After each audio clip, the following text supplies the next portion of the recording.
السلام عليكم ورحمة الله وبركاته. بسم الله الرحمن الرحيم. الحمد لله رب العالمين والعاقبة للمتقين ولا عدوان إلا على الظالمين، والصلاة والسلام على أشرف الأنبياء والمرسلين سيدنا محمد وعلى آله وصحبه ومن تبعهم بإحسان إلى يوم الدين. أما بعد،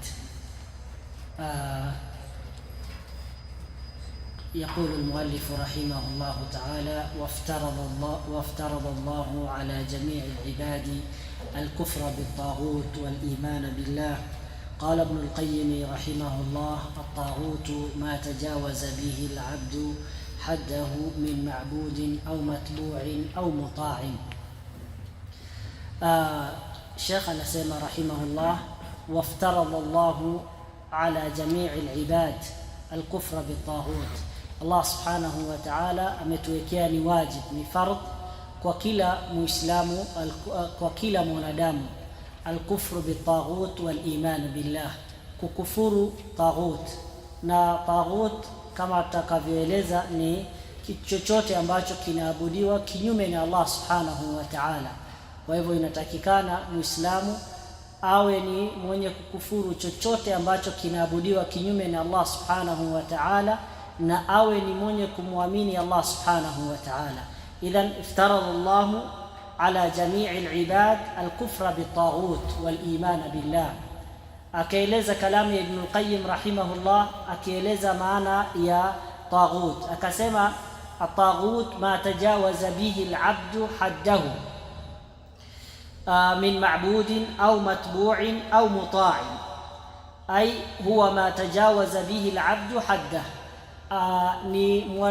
Ni mja kupita ile mipaka ambayo kwamba Allah subhanahu wa ta'ala amemwekea, mpaka ikawa labda anaabudiwa kama vile kaibadati al-ashjari wal ahjar, kama vile watu wanavyoabudu baadhi wengine labda masanamu, labda wengine wanaabudu kadha. Kwa hivyo hizi zote zinaingia katika al-ma'budat hadhi, au matbu'in au yani wao watu wanakuwa ni wenye kufatwa katika yale ambayo wanahalalisha na katika yale ambayo wanaharamisha, hata kama yanaenda kinyume na maneno ya Allah subhanahu wa ta'ala, kama alivyosema jalla wa ala: ittakhadhu ahbarahum wa ruhbanahum arbaban min dunillah. Na alipoulizwa Mtume alayhi salatu wassalam, akaambiwa ya kuwa hao hawamwabudu Allah, hawaabudu hawa al-ruhban ambao wale ubad, wale ambao watu ambao ni watu wa ibada, na wale ambao kwamba ni ulama wa kinasara.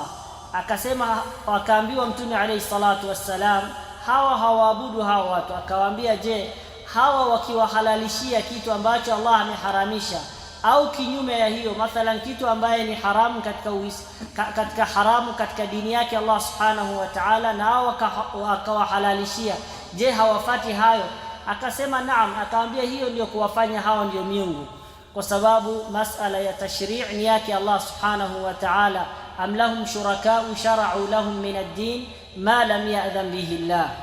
Idhan au matbu'in au hao ulama ambao kwamba labda ni ulama usu, yani wale ambao kwamba wanaongoza watu katika njia ambayo kwamba njia ya kuwapeleka watu katika jahannam na kuwapoteza watu na kuwatoa watu katika njia ya Allah subhanahu wa ta'ala.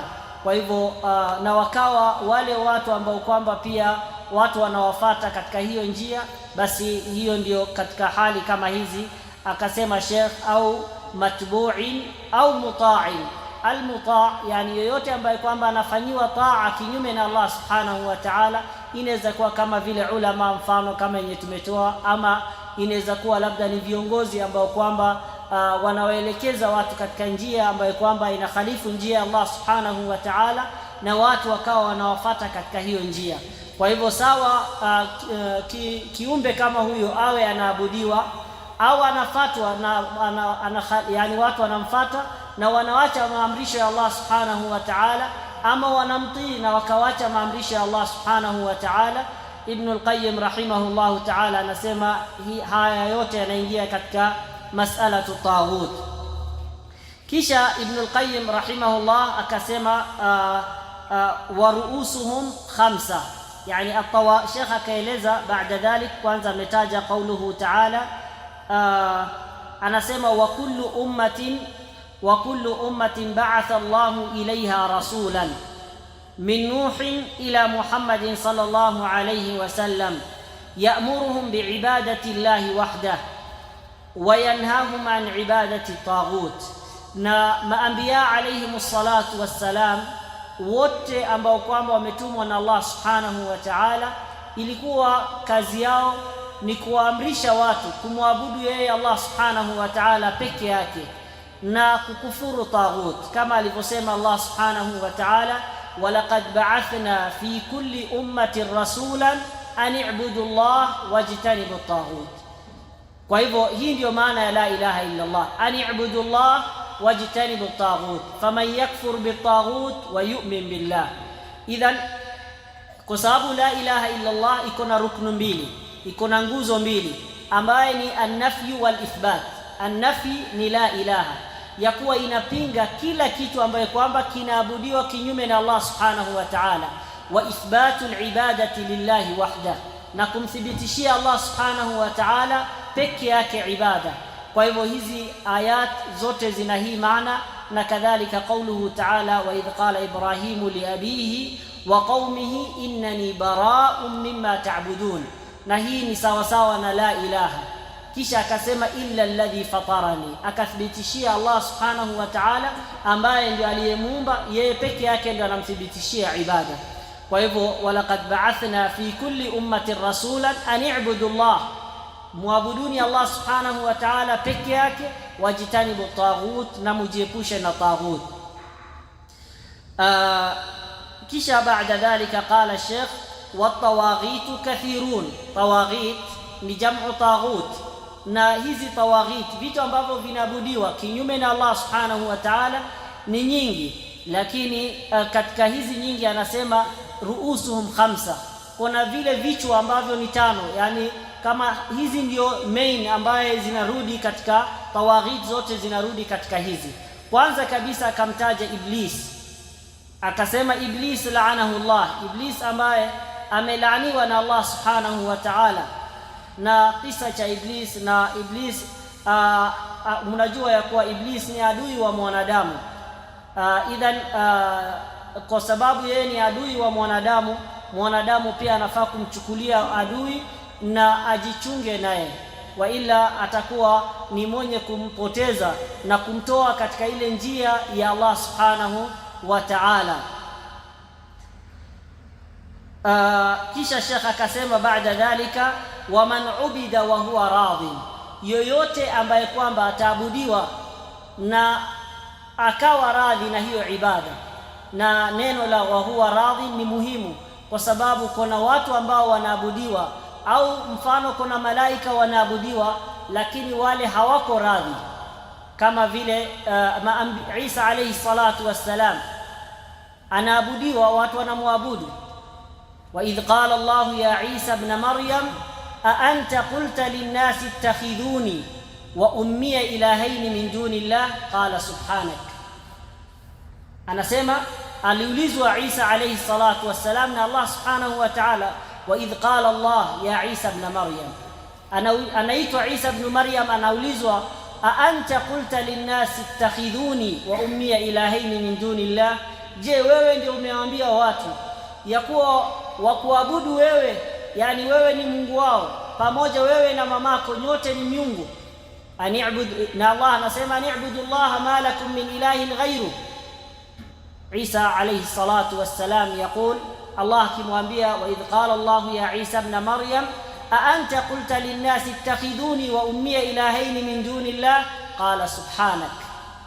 Yani yunazzihu Allah subhanahu wa ta'ala, anamtakasa Allah subhanahu wa ta'ala na upungufu, na hiyo manake kinyume yake ni kumthibitishia Allah subhanahu wa ta'ala ukamilifu, na sifa zote njema ni yake Allah subhanahu wa ta'ala. Kwa hivyo Isa alayhi salatu wassalam atajiepusha na hilo jambo. Idhan Allah subhanahu wa ta'ala yeye peke yake ndio anatakikana kuabudiwa, na yoyote ambaye ataabudiwa na yeye yuko radhi, basi huyu atakuwa anaingia kwenye taghut. Lakini kama yeye hayuko radhi, hataitwa taghut. Naam. Waman daa an-nas ila ibadati nafsi, na yoyote ambaye kwamba atakuwa analingania, anawaita watu katika kumwabudu yeye, au yeye ndio anaabudiwa, au yeye ndio anafatwa, basi kama alivyosema Allah subhanahu wa ta'ala kumwambia mtume alayhi salatu wassalam, qul hadhihi sabili ad'u ila Allah, yani la tad'u ila nafsik wala ila ayi shay'in akhar. Haujilinganii wewe mwenyewe wala kulingania yeyote mwingine, lakini unasema ad'u ila Allah. Qul hadhihi sabili ad'u ila Allah, nalingania katika njia yake Allah subhanahu wa ta'ala. Wa hadhihi ishara ila al-ikhlas, na hii inaonyesha ya kuwa katika mas'alatu da'wa ni mas'ala ambayo kwamba inahitaji ikhlas lillahi jalla wa ala. Idhan waman da'a an-nas ila ibadati nafsi, kisha akasema waman idda'a shay'an min ilmi al-ghaib, na yoyote ambaye kwamba atadai ya kuwa ana ilmu al-ghaib. Na mnajua masala ya ilmu al-ghaib ni yake Allah subhanahu wa ta'ala peke yake. Qul la ya'lamu man fi as-samawati wal ardi al-ghaiba illa Allah wama yash'uruna ayyana yub'athun. Hakuna yoyote ambaye kwamba anajua ilmu al-ghaib isipokuwa Allah subhanahu wa ta'ala. Qul la ya'lam man fi as-samawati wa man fi al-ard, yani iwe kwenye mbingu ama kwenye hii ardhi, hakuna yoyote ambaye kwamba anajua ilmu al-ghaib illa Allah. Wama yash'uruna ayyana yub'athun, na hawajui watakuwa ni wenye kufufuliwa lini, watafufuliwa lini, hakuna anayejua. Kama alivyosema jalla wa ala, inna Allaha indahu ilmu as-sa'a wa yunazzilu al-ghayth wa ya'lamu ma fi al-arham wama tadri nafsun madha taksibu ghada wama tadri nafsun bi ayyi ardin tamut. Na anasema Allah subhanahu wa ta'ala ya kuwa hamdhihirishi ghaib Allah katika suratul jin, ya kuwa hakuna yoyote ambaye kwamba Allah anamdhihirishia ghaib illa man irtada min rasul, isipokuwa wale anbiya alayhi salatu wassalam, ambaye Allah anataka kumpatia masala ya ghaib, yeye atamjulisha kuhusu kuna vitu za ghaib ambaye atatokea kadha wa kadha. Lakini na yeye huyo nabii kama hangeambiwa na Allah subhanahu wa ta'ala, hangekuwa ni mwenye kujua. Idhan hakuna anayejua masala ya ghaib isipokuwa Allah subhanahu wa ta'ala. Kwa hivyo yoyote ambaye kwamba kama vile munajimin na wale au sahara, wale ambao wapiga ramli, ama wale wachawi, wale ambao wanadai ya kuwa wanajua masala ya ghaib, la shaka hiyo ni katika miongoni mwa mambo ambayo kwamba yanamuondoa mtu katika Uislamu. Kwa hivyo Muislamu anatakikana awe ni mwenye kujitahadhari na mambo kama haya. Waman da'a an-nasa ila ibadati nafsi waman idda'a shay'an min ilmi al-ghaibi, kisha akasema waman hakama bighairi ma anzala Allah, na yoyote ambaye kwamba atahukumu hukumu isiyokuwa yake Allah subhanahu wa ta'ala. Na hii ni am, iwe ni hakim au ni mahkum, iwe ni mtu ambaye kwamba ni kiongozi ama sio kiongozi, kwa sababu wewe pia kuna mambo mengi ambayo unahukumu, iwe ni katika nyumba yako, iwe ni katika maisha yako ya kawaida. Kuna mambo mengi ambayo unayafanya na yanahusiana na ahkamu Allah subhanahu wa ta'ala. Kwa hivyo inatakikana kila mmoja akiwa atatoa hukumu, basi hukumu yake iwe ni yenye kuafikiana na hukumu yake jalla wa ala, wala isiwe inaenda kinyume na hukumu ya Allah subhanahu wa ta'ala. Na masala ya alhukmu bighairi ma anzala Allah ni katika masaila ambaye iko na mambo mengi, lakini biikhtisar ni kuwa ahlul ilm wamezungumzia masala haya na wakasema ya kuwa yoyote ambaye kwamba atakuwa ni mwenye kutoa hukumu isiyokuwa hukumu ya Allah subhanahu wa ta'ala, na akaamini ya kuwa ile hukumu yake anayetoa, basi hukumu hiyo ni afdal kuliko alkitabu wa sunna, kuliko wahi, la shaka fi kufrihi, huyo mtu atakuwa amekufuru. Yoyote ambaye atakuwa anatoa hukumu akatumia labda qawanini alwad'iyya, akatumia ya kuwa labda ni vitu ambavyo kwamba vimewekwa na watu, na akaamini ya kuwa hii ndio bora kuliko Qur'ani na Sunna, basi ahlul ilm wanasema la shaka annahu yakfur, kwa sababu anaona ya kuwa maneno ya binadamu ni afdal kuliko kalamullahi jalla wa ala. Anaona ya kuwa maneno yake Allah subhanahu wa ta'ala yani iko chini, na maneno ya binadamu ndio ameiweka juu, na hukumu ya binadamu ndio ameiweka juu. Kwa hivyo katika hali kama hiyo, mtu anapokuwa na i'tiqad kama hiyo na akafanya kitendo kama hiyo, ahlul ilmi wanasema huyu mtu hakuna shaka atakuwa anatoka katika Uislamu. Na kadhalik ikiwa mtu atakuwa anatoa hukumu isiyokuwa yake jalla wa ala, kisha akaona ya kuwa hakuna tofauti mimi kuhukumu na hii na kuhukumu na Qur'ani na Sunna ni kitu same tu, hakuna tofauti. Kwa hivyo anaona kuwa hakuna tofauti baina ya kalamullahi jalla wa ala na maneno ya binadamu, basi huyu pia anaunganishwa na ile grupu ya kwanza na anakuwa ametoka katika Uislamu.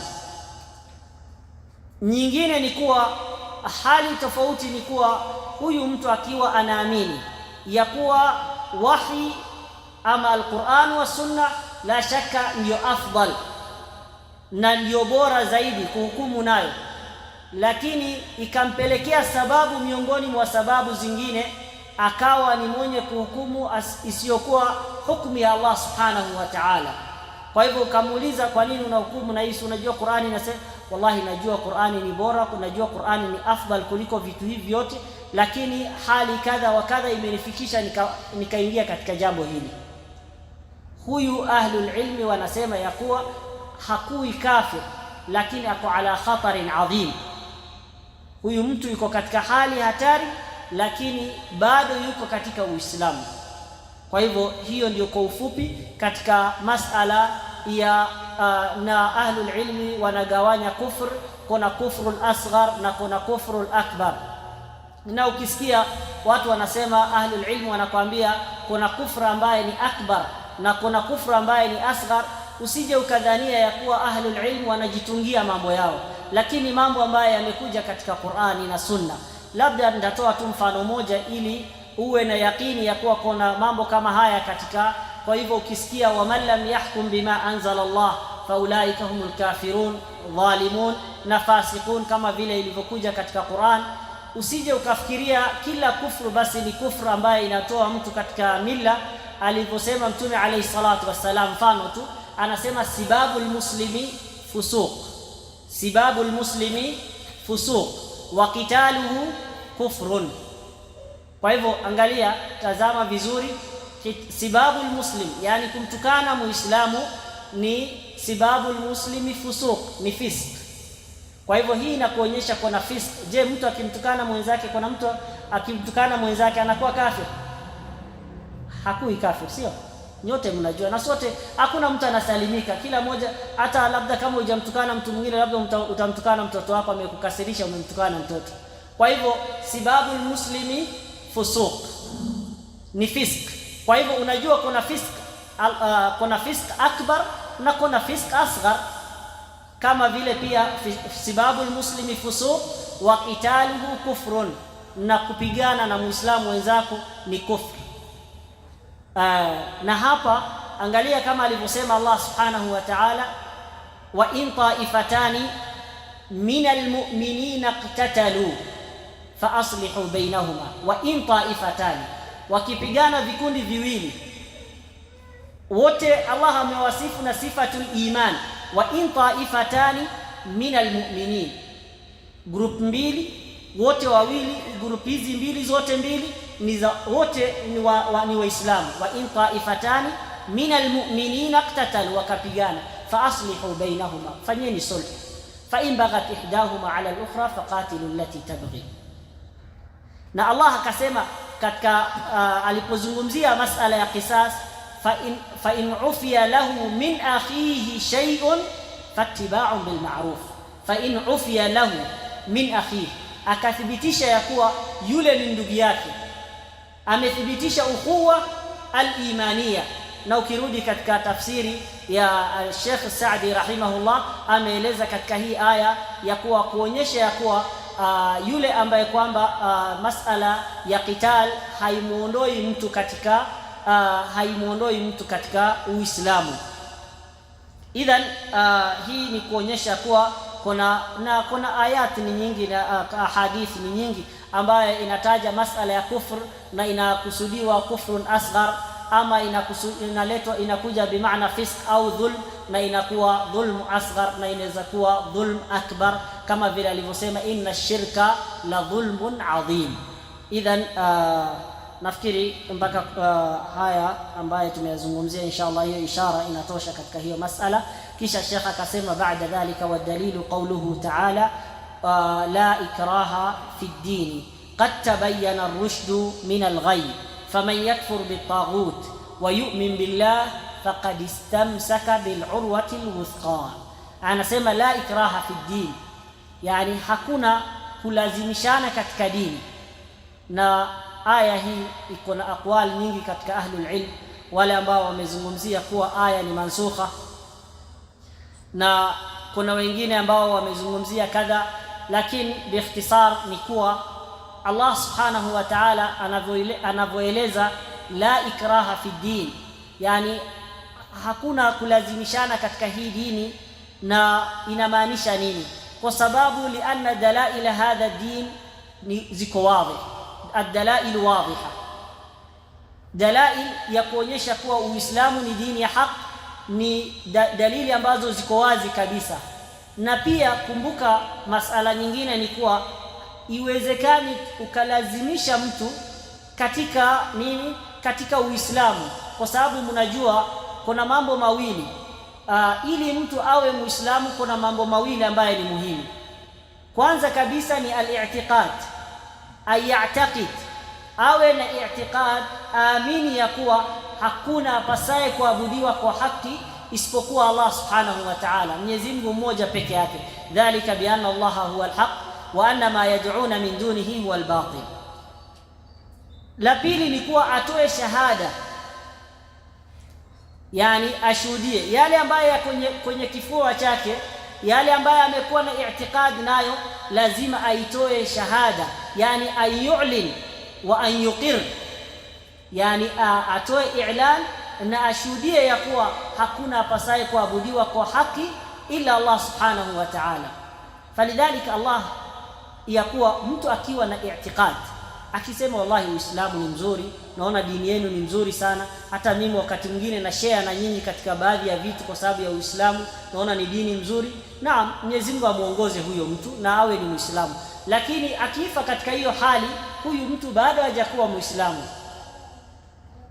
Na pia kinyume ya hiyo ni kuwa lau huyu mtu akitamka shahada na hana i'tiqad, hana imani katika kalbi yake, huyu mtu pia bado hajakuwa Muislamu, kwa sababu Allah akizungumzia munafiqina anasema nini? Yaquluna bi alsinatihim ma laysa fi qulubihim. Kwa hivyo hawa wanazungumza nini? Yaquluna bi alsinatihim, wanazungumza kwa mdomo wao, au wakizungumza wanasema la ilaha illa Allah. idha jaaka almunafiqalu nashhadu innaka la rasulullah wallahu ya'lamu innaka la rasulu wallahu yashhadu innal munafiqina lakadhibun. Kwa hivyo yaquluna bi alsinatihim ma laysa fi qulubihim, na hawa si waislamu. Kwa hivyo kutamka peke yake haina maana bila i'tiqad, wala kuwa na i'tiqad bila kutamka pia haina maana. Kwa hivyo lazima akusanye mambo haya mawili ili mtu awe ni mwenye kuingia katika Uislamu, awe ni mwenye kutamka, awe ni mwenye kuwa na i'tiqad jazim, kwa sababu Allah subhanahu wa ta'ala anasema innamal mu'minuna alladhina amanu billahi wa rasulihi thumma lam yartabu, kisha hawana shaka yale ambayo wanaamini. Kwa hivyo inatakana awe na i'tiqad jazim, amjue Allah subhanahu wa ta'ala kama qala jalla wa ala fa'lam annahu la ilaha illa Allah. Idhan kisha awe ni mwenye anatamka, na awe ni mwenye kukiri kutoka kwa moyo wake, na awe ni mwenye kutamka ile shahada. Isipokuwa labda mtu ambaye kwamba ako na hali labda tofauti, mtu hana uwezo wa kutamka labda kudhihirisha ile kalima, ama mtu labda ako katika hali fulani, hiyo ni mambo yake Allah subhanahu wa ta'ala ndio anajua. Lakini yale ambayo kwamba ni ya dhahir, hivi ndio Uislamu, mtu kuingia kwake katika Uislamu. lazima awe na i'tiqad na awe ni mwenye kutamka. Kwa hivyo lau kilazimisha hata mtu Uislamu akakwambia la ilaha illa Allah na hajakiri Uislamu, atakuwa Muislamu? Hawezi kuwa Muislamu, kwa sababu anakuridhisha wewe tu, lakini kama vile yakuluna bialsinati ma laysa fi qulubihim.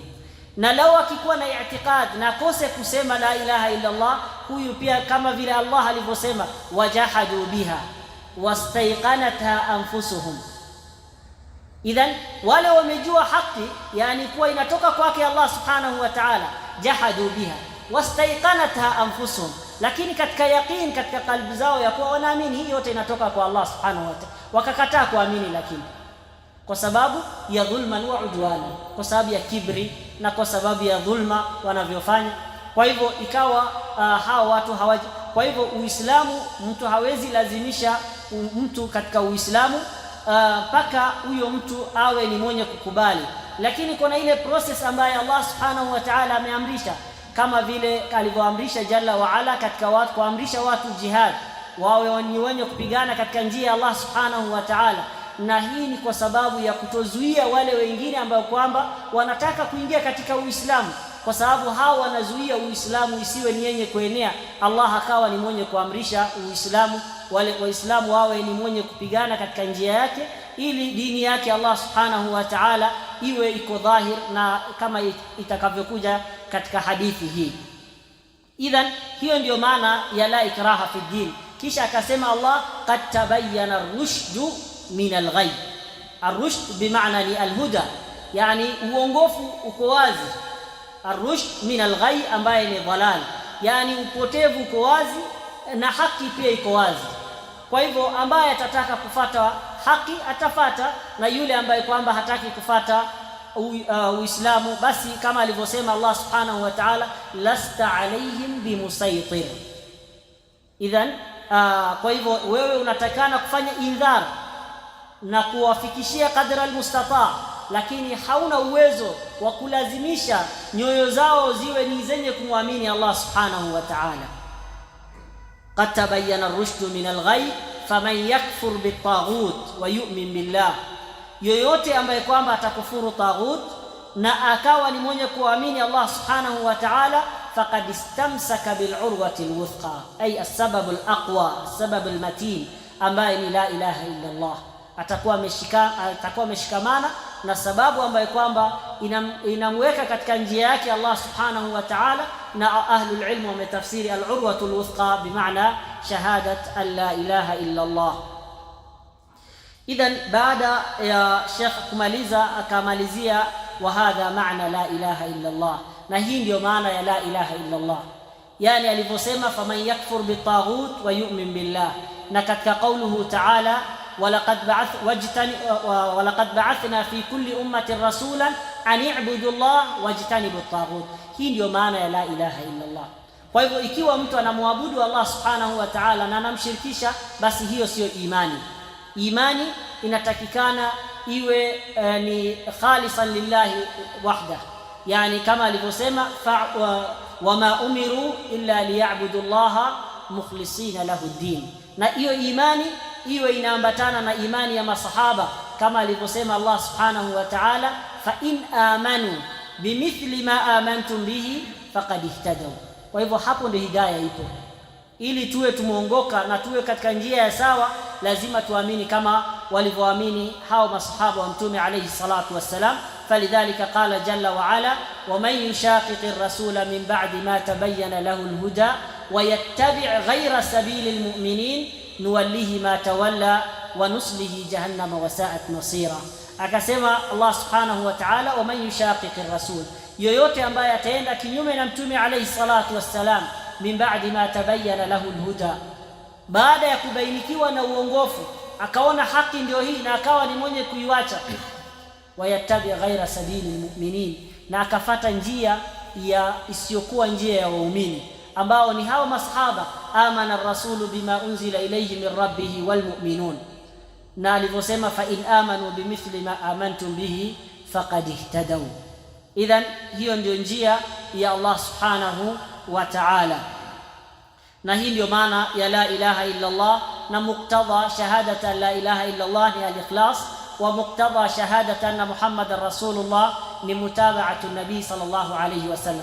Kwa hivyo ukishasema la ilaha illa Allah, inatakikana uwe unamfanyia ikhlas Allah subhanahu wa ta'ala ibada, na unaposema shahadata anna Muhammadar Rasulullah, yani uwe unamfuata mtume alayhi salatu wassalam kama ilivyotangulia katika hii kitabu, ta'atuhu fima amar wa tasdiquhu fima akhbar wa ijtinabu ma naha anhu wa zajar wa alla yu'bada Allah illa bima shara. Kwa hivyo hiyo ndio muktadha ya shahadat anna Muhammadar Rasulullah. Kisha Sheikh akasema wa fil hadithi ra'sul amri al-islamu wa amuduhu as-salah wa dhirwatu sanamihi al-jihadu fi sabilillah. Sheikh amefananisha an-nabii sallallahu alayhi wasallam, amefananisha Uislamu ni kama, hii ni tashbih, ni kama kufananisha Uislamu na mnyama. Yani nasema ra'sul amri, yani ra'sul amr bimaana ad-din ni shahada, yani aslu al-islam ni shahadata la ilaha illa Allah wa anna Muhammadar Rasulullah. Hiyo ndio kichwa cha mambo. Maana dhalika, mtu akikatwa kichwa ama mnyama akikatwa kichwa, je, anaweza survive? Anaweza endelea kuishi? Haiwezi. Kwa hivyo ili mtu kuwa katika Uislamu lazima awe amekuwa na shahadat la ilaha illa Allah wa anna Muhammadar Rasulullah. Hiyo ndio ra'sul amri, ra'sul din, aslul islam. Kisha akasema baada dhalik wa amuduhu salah, na nguzo yake, nguzo ya Uislamu ni sala. Na nguzo hii, nyumba kama haina nguzo haiwezi simama, maana dhalika itakuwa inapromoka, kwa hivyo na itakuwa haiwezi simama. Kwa hivyo Uislamu hiwezi simama bila sala. Ndio akasema wa amuduhu salah. Kisha akasema wa dhirwatu sanamihi aljihadu fi sabilillah. Dhirwatu shay ni a'la. Dhirwatu shay yani ni kile kitu ambaye kinakuwa juu kabisa, kama vile mlima ikiwa mrefu hivi, pale juu kabisa inaitwa dhirwa. Kwa hivyo kama vile mnyama ama ngamia, ile nundu yake ndio inaitwa sanam. Kwa hivyo vile hiyo nundu ikikuwa kubwa na inaonesha huyu mnyama yuko strong, na hivyo ndio maana ya hapa wa dhirwatu sanamihi aljihad fi sabilillah. Yani wakati Uislamu inapokuwa, Uislamu ikiwa strong na Waislamu wakawa wanapigana katika njia ya Allah subhanahu wa ta'ala, basi inaonesha Uislamu inakuwa na nguvu.